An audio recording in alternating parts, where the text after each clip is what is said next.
કે તમે સૌથી અનોખા છો, સૌથી સુંદર લાગો છો, પ્રભુનું બનાવેલું અપ્રતિમ સર્જન લાગો છો, ને મીઠેરી મીઠ માંડો તો મોરનો ટહુકો ને કોયલનો કંઠ લાગો છો, ને મળો છો એકલા સામે તો અંધારિયાની રાતોમાં પૂનમના ચાંદ લાગો છો, ને જો હોવ તમારી સૈયરું સાથે તો હજારો ગોપીઓ વચ્ચે રાધા લાગો છો, ને અમે તમને નાના કિરણ માન્યા, તમે દજાવી શકવાના શું?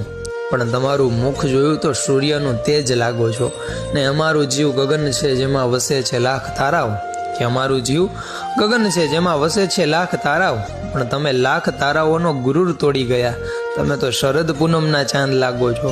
ને છેલ્લી ઘડી કે રહો છો મૌન મહેફિલમાં જરા એક વાહ તો આપો, કે રાજે રહો છો મૌન મહેફિલમાં જરા એક વાહ તો આપો, તમે તો માન મર્યાદાને મોભોના ચાહક, તમારા ગુણ જોતા ઊંચેરું કુડ લાગો છો.